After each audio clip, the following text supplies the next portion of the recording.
everyone here in person and to everyone who is watching at home or somewhere else. We are an open and inclusive congregation. Our members walk diverse paths to find meaning and purpose, but we are united in our belief in the inherent worth and dignity of all. My name is Linda Heidenberg, and I've been an active member of the Lake Norman Fellowship since 2015. Now, join me in the chalice lighting words. Chalice to illuminate the world we seek. Search for truth, may we be just. In our search for justice, may we be loving. And in loving, may we find peace.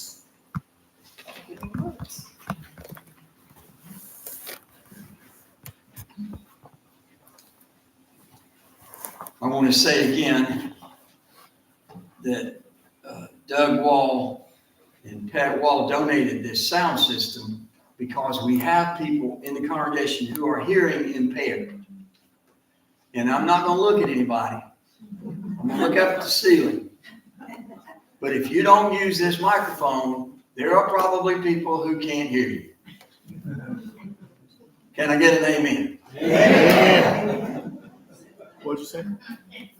Right. These will probably be the longest opening words I'm ever likely to read to you. But I think you will understand why when you've heard them. These are from writer Aaron Freeman, who first performed this on National Public Radio. You want a physicist to speak at your funeral. You want the physicist to talk to your grieving family about the conservation of energy, so they will understand that your energy has not died. You want the physicist to remind your sobbing mother about the first law of thermodynamics, that no energy gets created in the universe and none is destroyed.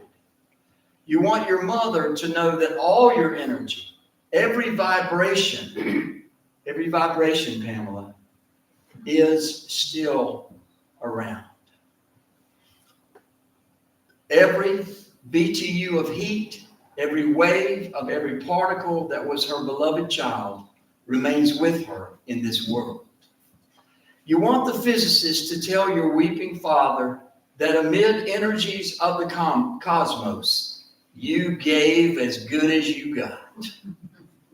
And at one point, you'd hope that the physicist would step down from the pulpit and walk to your broken-hearted spouse there in the pew and tell him that all the photons that ever bounced off your face, all the particles whose paths were interrupted by your smile, by the touch of your hair, hundreds of trillions of particles have raced off like children, their ways forever changed by you.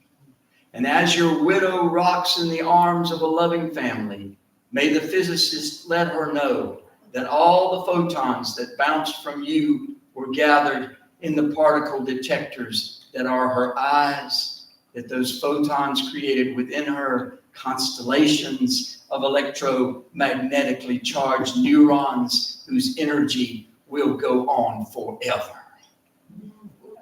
And the physicist will remind the congregation of how much all of your energy is given off as heat. There may be a few fanning themselves with their programs, as he says it.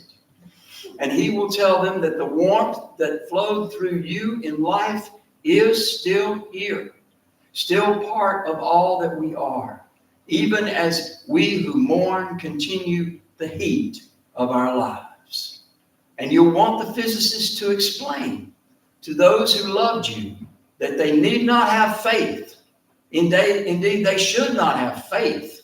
Let them know that they can measure, that scientists have measured precisely the conservation of energy and found it accurate, verifiable, and consistent across space and time. You can hope your family will examine the evidence and satisfy themselves that the science is sound and that they'll be comforted to know your energy is still around. According to the law of conservation of energy, not a bit of you is gone. You're just a little less orderly.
So amazing. So beautiful. Thank you. Alan, we are glad you're back. Glad things went well. Pastoral care for Alan consisted of 2 text messages from me.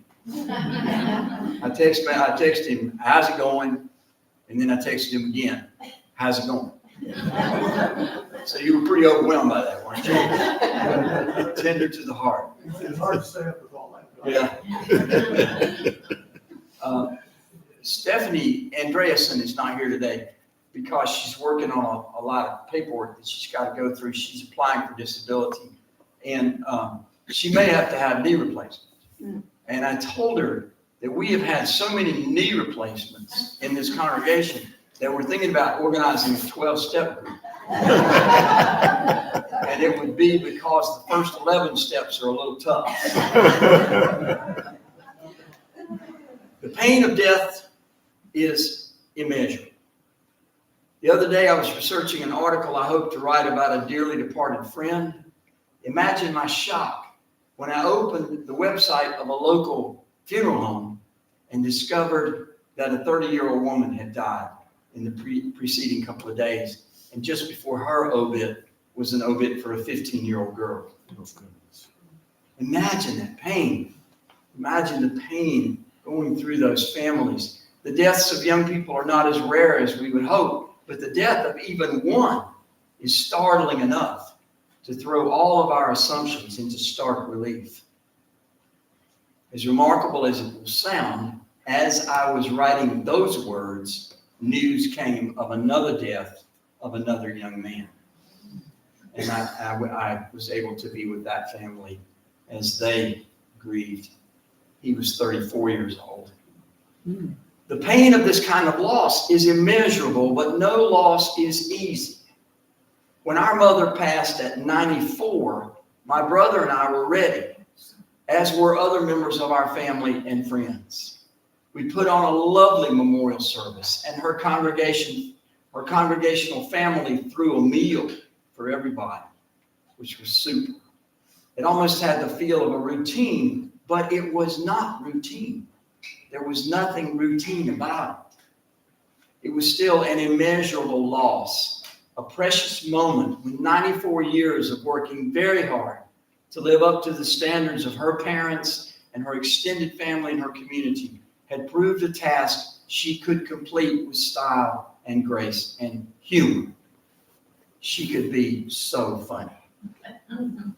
One of her expressions was mad as a kitten with a crepe machine tail. And I heard her say that a lot. And so finally, at about 13 or 14 years old, I said, Mama, what does that mean? And she said, well, honey, do you know what crepe paper is? And I said, yes, I can see crepe paper in my imagination. She said, well, that kind of paper is made with a crepe machine. She said, now imagine a kitten with her tail caught in that machine. I got it.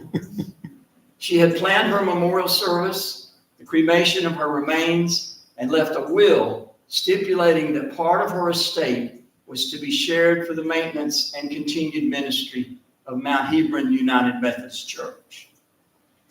That is what the board and the Foundation Society of this congregation want you to do, especially that part about leaving the congregation in your will.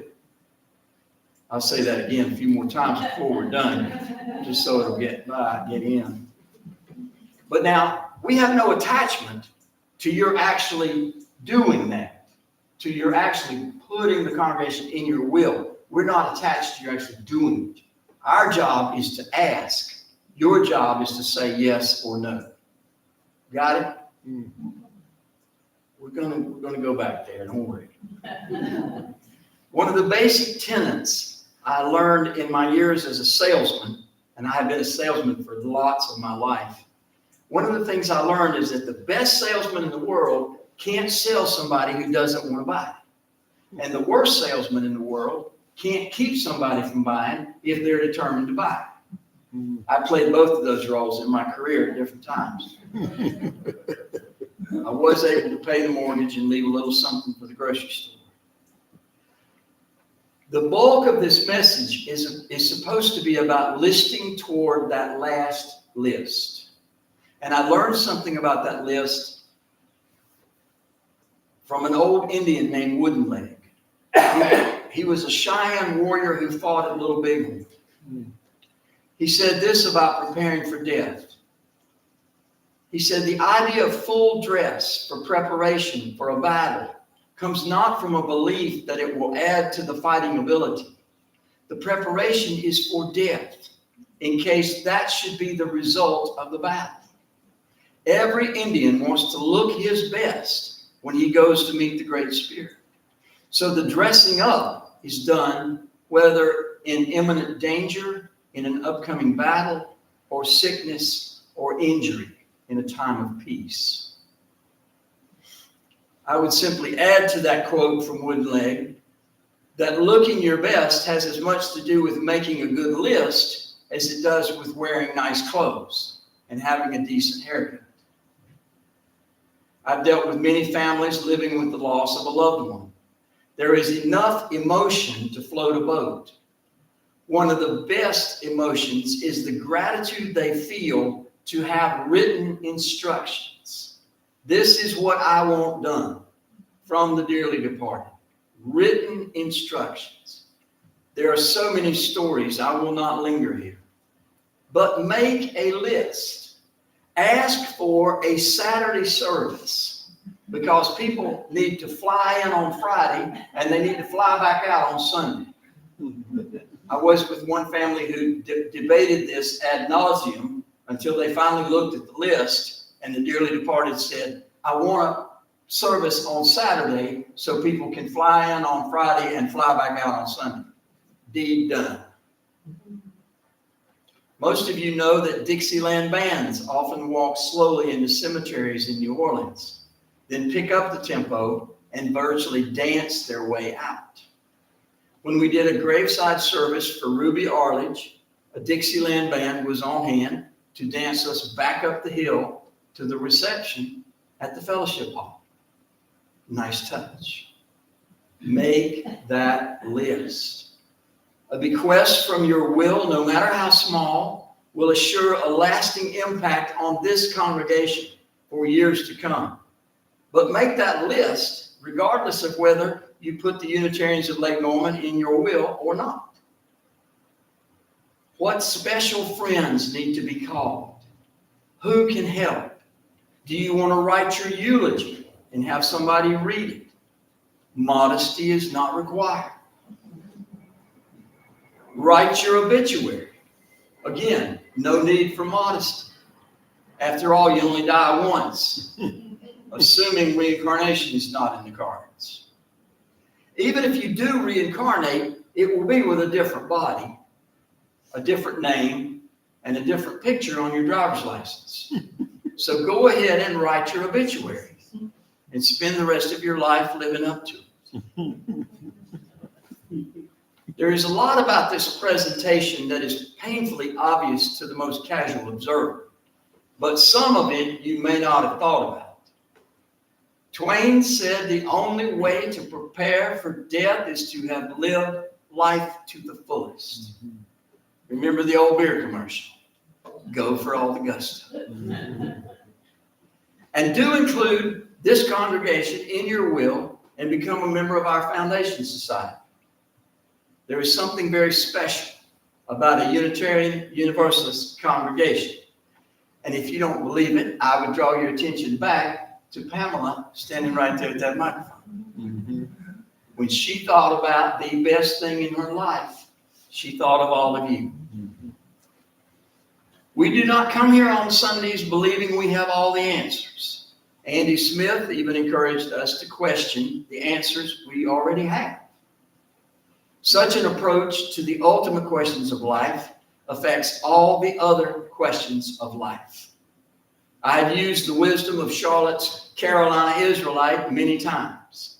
The late, great Harry Golden said something about considering that our planet is only one in the solar system, and our sun is only one of millions of stars in our galaxy, the Milky Way. And our galaxy, the Milky Way, is only one in trillions of galaxies throughout the whole universe. He said, when I consider that, it doesn't really matter if the waitress brings me green peas instead of green beans. Richard Carlson wrote a bestseller called Don't Sweat the Small Stuff, and it's all small stuff. That may feel like a weird book title to consider when you're talking about the end of life. After 72 years of reading about this stuff and listening to other people talk about it, I'm fairly sure our deaths will be like our lives.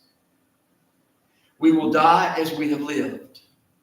I do love the story of the woman nearing death who was asked by her children if she preferred to be cremated or buried. She said, "Surprise me." Now let's talk about it. Linda, you want to come help referee? And then we're going to hear from Sue Friday. Okay, anybody have anything to say? I mean, I consider myself a pretty organized person, but I got a few things out of this today. As much as I am organized, I really need to write it down. My kid's not a mind reader, but I have, there.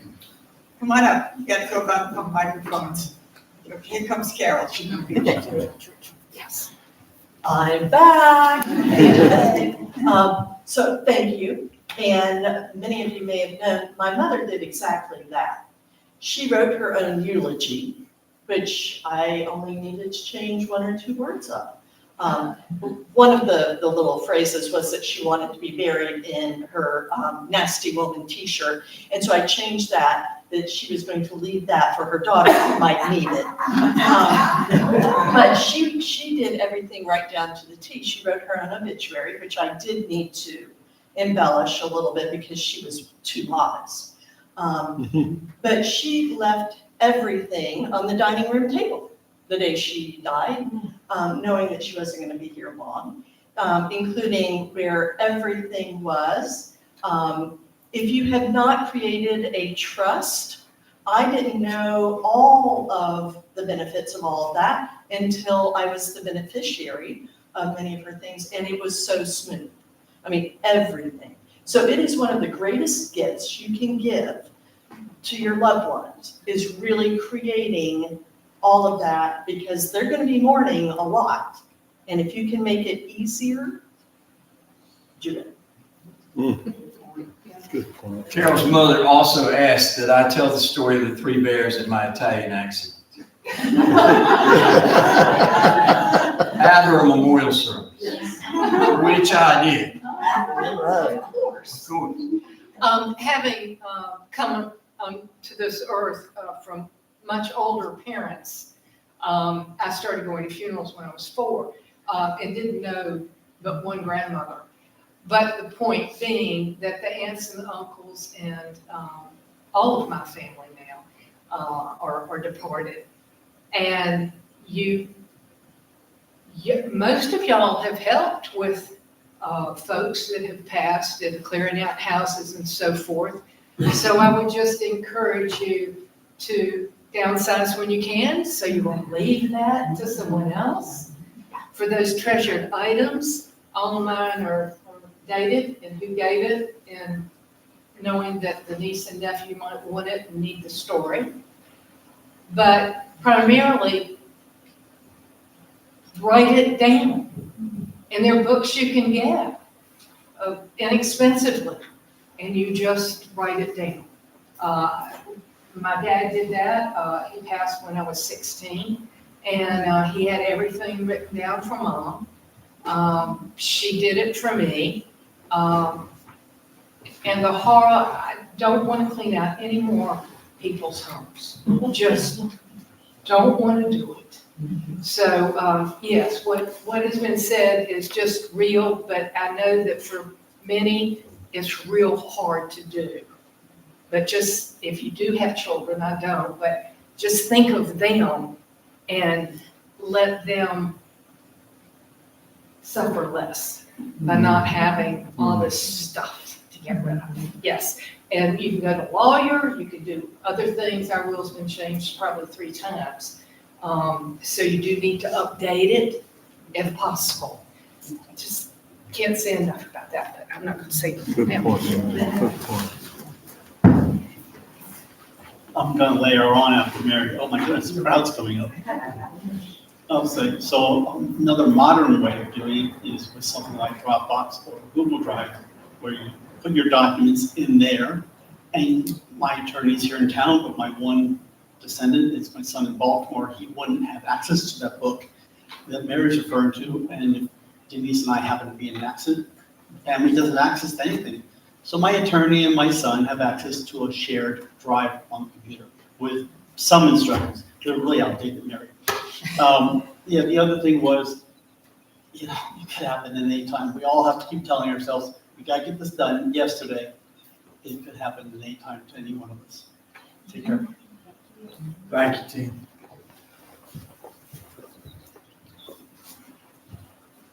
My family has always, Larry and I have talked about death a lot. My first father was killed when he was 28. My second died at 48, and my mom died at 59. And when my sister passed 9 years ago, she had prepaid everything through the Neptune Society. So if you haven't heard of them, Larry and I both have done that. I know others who have. And they give you a book, they give you an urn. It's a cremation thing that you prepay. And we've told Larry's kids about it. They know where the boxes are. And It's, when someone dies, you just panic, not knowing what they want or what you should do. And to have all of that written out and known ahead of time just makes it so much easier when you pass and your family is mourning you, that they have that much less to worry about. Good job, Chief. I just want to say the prepaid Neptune Society is wonderful. It didn't cost me anything when Dick died. This was all done already. I'm Babs. Thank you, Red, for this topic, which I thoroughly enjoy, because whether we want to look at it or not, we are all on death's doorstep. But I'm hearing about paperwork and legal work, but there's another aspect of it that I'd like to present to you. During COVID, we had a lot of time on my hands, as my husband did also, and we decided that we would prepare our gravestone. And now it is the only public art piece that I will ever display, I believe. It has permanence. It is in a cemetery in Kansas. I've never lived in Kansas, but the ancestors of my husband are there, and it's a nice little cemetery. So when you create your own gravestone or your own urn for charred remains, you have an opportunity to put whatever you want on it. You have an opportunity to create a memory piece of your life. And I really enjoyed that, and I suggest to you that maybe beyond the paperwork and even beyond the donating to the UU Lake Norman, that you can have some fun with your own death by creating this memorial. Very good. Good point. Hello. Thank you so much. This is so timely for what I'm going through. As many of you know, I'm actually moving out of the country. Also, my son died by suicide when he was 21. So I've gone through a lot of the death stuff, and it's inevitable, death and taxes, and my family never discussed either of those. But my mother now is 87. She's super vibrant. She's in really good health. And I suddenly realized, and my brother lives out of the country as well, that we just, part of I think why she is so healthy is she just lives. We don't really organize. We're not, financial planner type people. So, but now I'm thinking, after having gone through this with my son and realizing how a service and all of that is so important for just how families bond, and it could be a really cool thing. So every time I visit her, I've been kind of working on her a bit, and it's just been going nowhere. And also she's a bit offended. Oh, you're leaving, you're trying to push me along kind of thing. So, but I just been planting a seed, and the last time I went up, she had things laid out. And also, we just don't know any of what she wants or any wishes. So she had she was more organized than I thought, and I asked her about what she wanted to do with her body. She wants to be cremated. She wants to be with her husband and have the ashes in the river. And I was like, oh my God, that's great. Not written down, but we're getting there. So now I said, but what about a service? I don't care. We're not doing a service. Her husband died in COVID, and he didn't have a service, and it would have been amazing. But so that's my question to you: is how do I get her around to that? Because of course her grandkids and her family and everything, they're gonna want to have a band, or they're gonna come to her house. And she's like, I don't care. I don't care about any of the stuff once I go, which I feel like is missing the gift part. And the thing I did that really got her moving is I used Gemini, and I read something. It said, this is what you might say to your mom as a daughter, and I read it to her. It was so funny. And it said that, this is a gift to your family, and all this stuff, which I read aloud, and we laughed, and it can help. But anyway, thank you. Good. Don't give up. Hi, I'm Jim. I'll try to be brief. Most of you know me as the other half of Sue Friday. But before Sue Friday, I had a wonderful woman in my life, Susan Myers Price, We were together 43 years and were married 41 years. And before her death, she was very open about that. When hospice first came in, they said, how open can we be? We said, completely. And so together, we wrote her obituary, so she knew exactly what would be in the newspaper when she died. And we wrote the funeral. And the Unitarian pastor, Robin Tanner, delivered the service and did a beautiful job of it. But it was word for word what we had written. And there was a lot of laughing and a lot of crying, just exactly what you would expect at a Unitarian funeral. She was a wonderful woman. And this is a tribute to her and my new wonderful woman, Sue.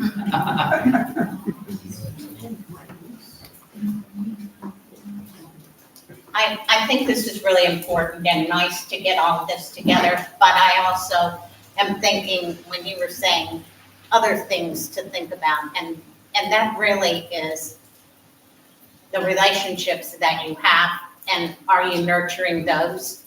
And are there any issues that you have with anybody that you think you're gonna need to settle? Any conversations you haven't had? I mean, it's fine, you know, but what size or color my urn is, I'm hearing from everybody here that there's the love there before all of those things become important.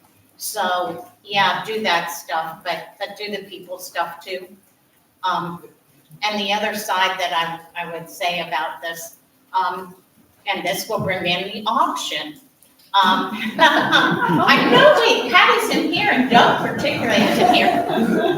But one of the people at Piedmont had an auction item, and that person happened to be, she was on NPR and was an interviewer.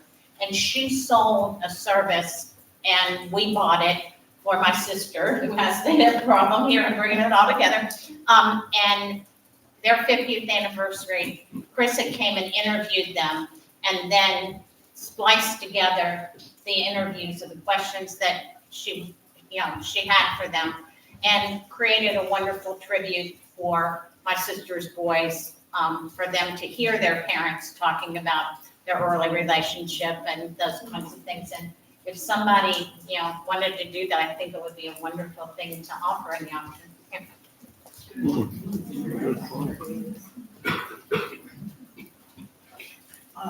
My mother died in 1972 when I was 23, I think, when she died. And she'd been in a nursing home for quite a while, but it was still unexpected when she died. And the nursing home called me, and I went to the hospital. She'd already passed away and everything. And the pressure from the funeral home was incredible. And I don't know if it was because I was 23 years old, they thought they could manipulate me or what, but I have always been pretty pragmatic about things. And I said I wanted the simplest burial that we could have. If I'd known about green burial back then, I would have insisted that it was a green burial. But in essence, it was. And, they started out trying to sell me these $10,000 caskets that were oak caskets, blah, blah, blah. And I said, no. And finally, I said, all right, the simplest, you're not hearing me, the simplest thing. So we ended up with a cardboard box. And it was covered with felt, but it was a cardboard box. And we had a graveside funeral, and it was basically a green burial. It was in a cemetery, but it was a green burial for my mother in 1972. People would consider that. And I was always really proud that I stayed strong enough to get through that. And, it's what I wanted for me. And so, I don't know if it's what my mother wanted or not, but it's what I thought was appropriate. And my mother was a Christian Scientist, and she wasn't really attached to this world, so I think she would have wanted it. And the other thing I wanted to say is, people have the thought that suddenly all their family is gonna get along when they die. Such a fairy tale.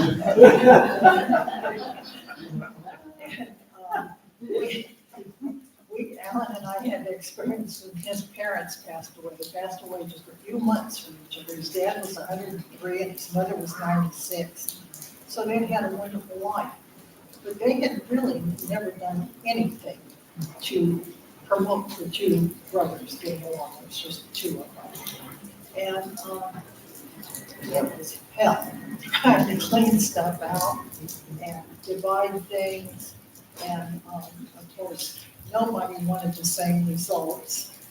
And some of the property has still not been divided. And when we're gone, our daughter's going to be left with it. And she hasn't even spoke to her uncle in years and years. So, it's just going to continue that. And I honestly think his father thought that when eventually they were just going to get along. And they never had. Since they were little kids, they've never gotten along. So it's not going to happen.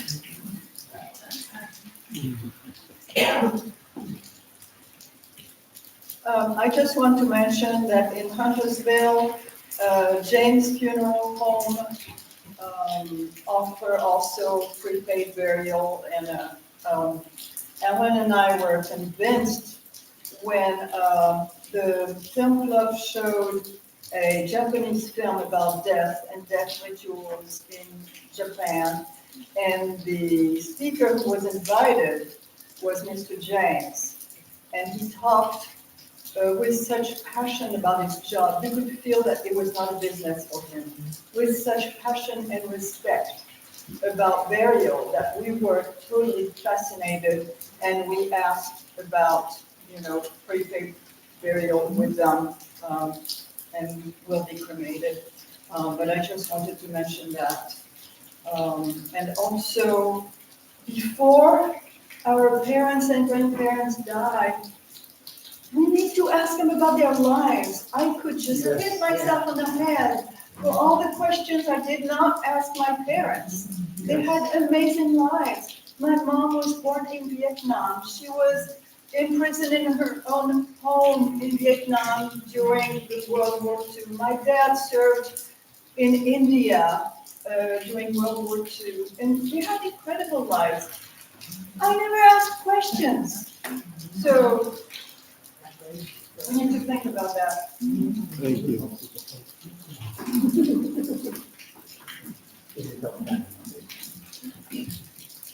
I think that for funeral services or memorials, you definitely have to take into account what the deceased wanted.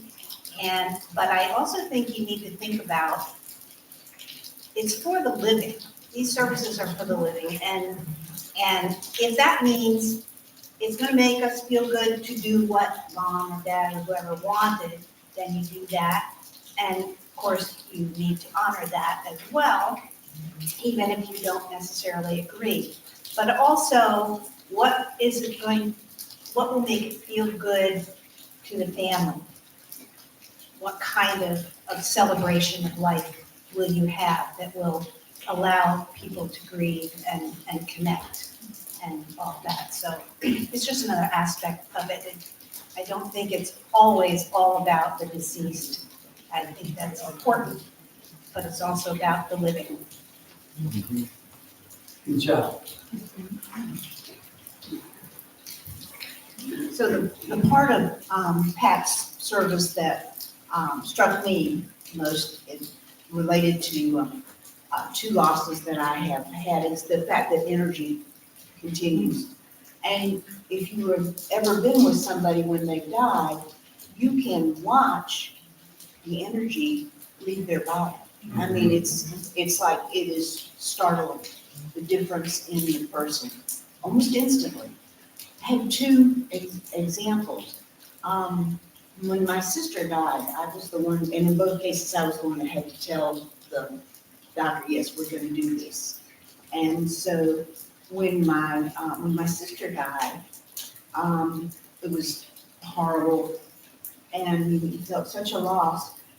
I got 2 phone calls almost immediately from people in different parts of the country who said, "You won't believe this, but your sister Janice came to me in my mind and said, you need to call Karen, she needs you." Wow. I mean, out of the blue. And when my dad died, I was waiting for them because I'd given the word to not hook him up and not do anything. And he was in Miami, so I was waiting for the hospital to call me. All of a sudden, he'd been married before he married my mom. And the woman of his dreams, his first wife, appeared and she held her hand down. And she said, "Dave, I've been waiting for you." What a gift though, to me, because you're sitting there thinking, "Oh my God, I've given this order, and this is not a great place." What a gift. So there is something more. I'm just not quite sure what it is, but that's 2 great examples of somebody from beyond saying, "Take care of this person." Thank you. Thank you, Karen. Sue Friday. You're up. Yeah, Jim told me to break the leg. I started to stumble a little bit.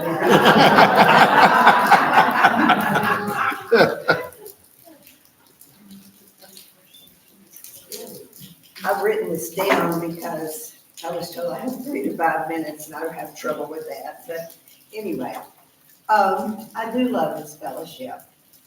I love all of you to the point that last month I made you my heirs.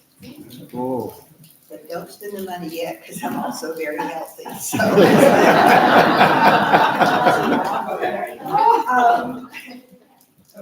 For the past almost 2 months, Karen Abrams, Ray Smith, Andy Smith, bless her, has been working on it too. And I have been working on something called the Foundation Society. And it has a little tagline, because every church needs a strong foundation. And it has to do with what we do with our charitable bequest we pass on. And you know, we have to face it. We will all pass on, and that's just one of those things. We had one beloved member of this church who wanted to leave us money to begin another building or do whatever we needed to do to see that it kept on going. But she didn't have it ironed out, written down, and between the attorneys and her heirs, we really only got a pittance of what we expected. And of course, that was appreciated, but it wasn't nearly enough to do anything permanently with. But all of us working together can make a difference, depending on how we feel about leaving these things. And now, this is the part I've written down. If I can read it down. I went to my financial advisor and checked this through my attorney, Kristen Forbes, Karen Davidson, that from the financial standpoint, I don't leave you in my will. So I'm looking at it now, thinking there are alternatives to wills, and this is one of them. I have an IRA that my late husband and I contributed to for all of the years that we could, even while our kids were in school and all of these things. According to the financial advisor, the best way to leave a bequest to something like this church is to leave it from the IRA. And then it's before tax money, you never pay taxes on it. And it's a benefit then to your heirs because it reduces the taxable amounts. Because in an IRA, and that's part of the definition of an individual retirement account, IRA, you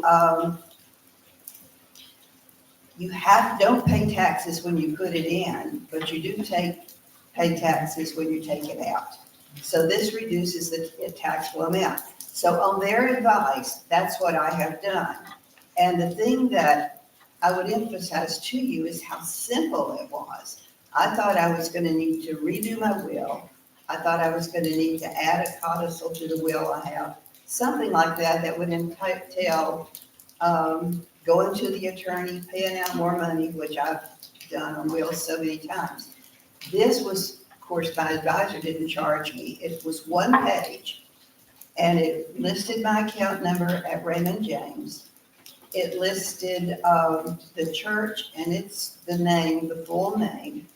And it said that it would be my beneficiary for a set amount, and I put it on the will, and I'm not gonna tell you what I'm leaving you, but I did fill that in. Other people have done it with a percentage of either one part of the IRA or the IRA itself. But there are several ways of doing it, but a financial advisor can help you with it. When I called my attorney, of course, she said he's absolutely right that the IRA doesn't go through the will process. So that's done. It was so easy. I felt so relieved because I had done it. And I hope you feel a little relief anyway. As we go through our lives and we make our plans, I'm reminded of film actress Lauren Bacall, who at the end of her life was asked, what more do you want? She had fame, she had wealth, she had a marriage to Humphrey Bogart, she had all of those things. And she looked at the camera and she said, more time. Well, you know, we don't know how much time we have, and we don't know, we can procrastinate because this is not something necessarily we want to do. I myself took down a hanging basket, this is 3 years ago, took down a hanging basket, missed the bottom step of a ladder that I had been on for decades too, because all my stuff is old, and face planted onto a sidewalk. So I had a brain bleed, and I now have a titanium plate in my head, and I have a scar so deep that Jim said we could hide an Easter egg in it. Anyway, we don't know how much time we have, and we do tend to procrastinate. And I hope maybe as a result of the next 3 weeks, we will have an honest discussion of what we can do. It's your business. It's not my business what you want to leave and to whom you leave it. But we hope you will include the church in your end of life planning, because it's one of the best ways, except when you have to die, but it's a way to do it. At least it's not coming out like a pledge where they give it to us every year, but we won't know it when it happens.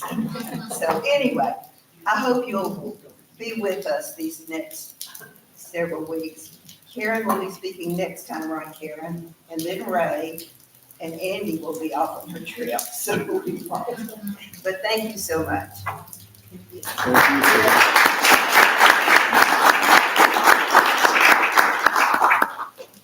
We have time for this? Sure, sure. Always time. Always time.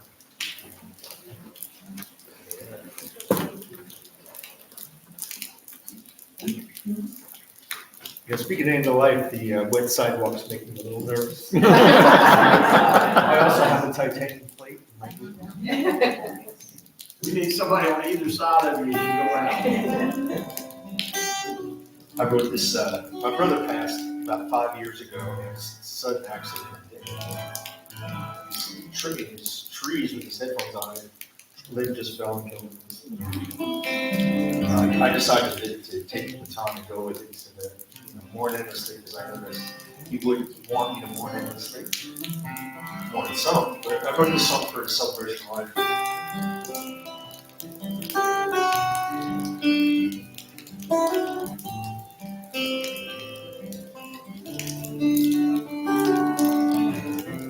After the last song fades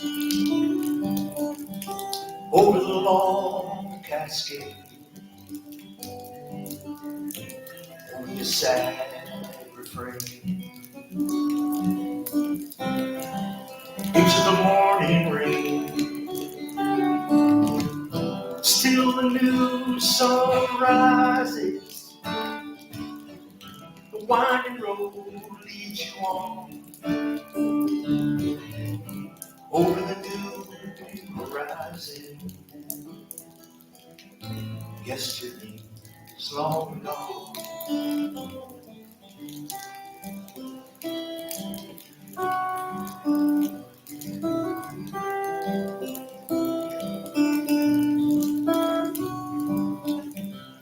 Did you hear the news today?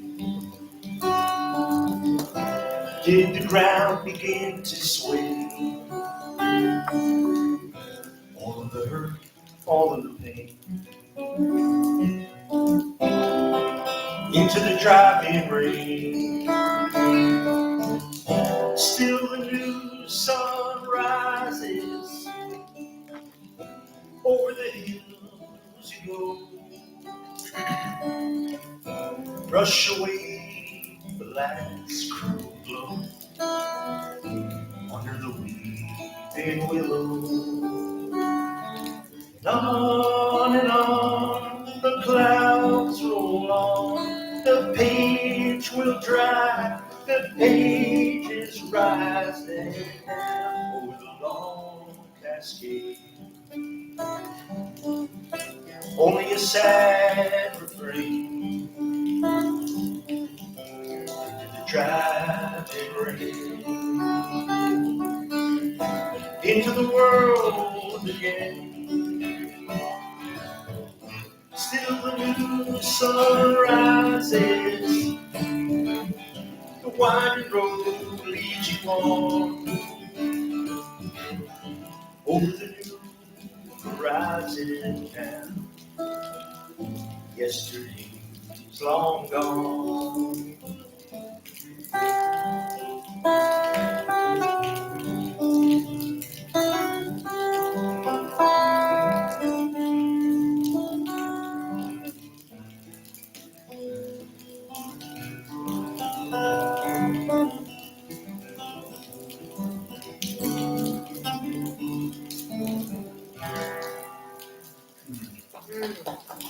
For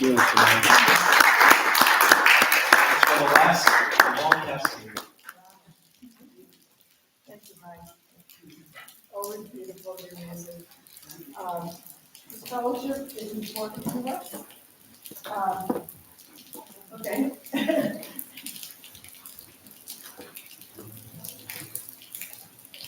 Contributions we make today will allow us to sustain and grow our congregation and to reach out to our community, both nearby and the larger world. Your giving affirms our commitment to each other and keeps us going. I'm going to go on to the announcements. The social suppers, Kim has made arrangements at the Fusion Bowl in Cornelius. Everyone is welcome to come have dinner there today following the service. The movies, the UU ministry is on a little hiatus right now, but Feed and See is this Thursday, and they need volunteers for that. How many folks are coming Thursday to Feed and See? Yes, Pretty thank good, you. Jim. Thank you very much. We had a couple of unavoidable conflicts, so thank everybody for pitching in. Friday Action Hour is every Friday. Tim is looking for photographs and things like that for his history of the Unitarians of Lake Norman. He's looking at any things to help him with that. And of course, our auction's coming up in almost a month away from now. And Pat and Doug are working on the catalog of all the auction items. Please put May 9th on your calendar. It's at Bailey's Glen. It's always fun, and it seems to follow throughout the year. The auction items, people just a few months ago were still doing some of those things. So, okay. Closing act. Closing act. Closing act. Yeah. Our closing words come. Oh, there's a song there, but I think we can just skip the we'll song skip this the after song. time. That sounds good. Yeah. Everybody sing it on the way home. Sing it. Eve Ensler writes, what if being afraid of even talking about death? We saw our lives in some ways as preparation for it. What if we were taught to ponder it and reflect on it and talk about it and enter it and rehearse it and try it on? What if rather than being cast out and defined by some terminal category, you were identified as someone in the middle of a transformation that could deepen your soul, open your heart, and all the while, even if, and particularly when you were dying, you would be supported by and part of a community. Join me in their closing words in your program. We extinguish This house, but not the light of truth, or the warmth of community, or the fire of commitment. These we carry in our hearts until we meet again.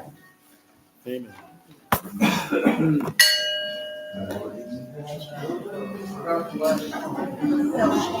We're skipping this song. Sing it on.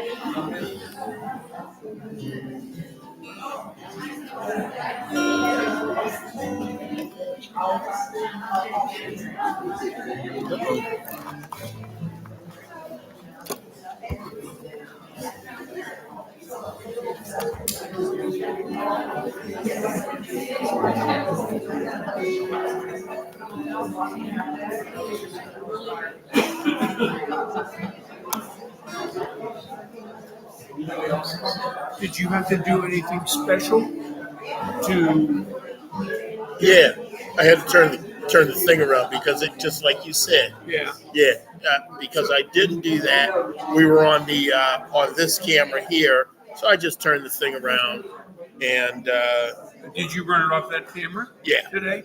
Yeah.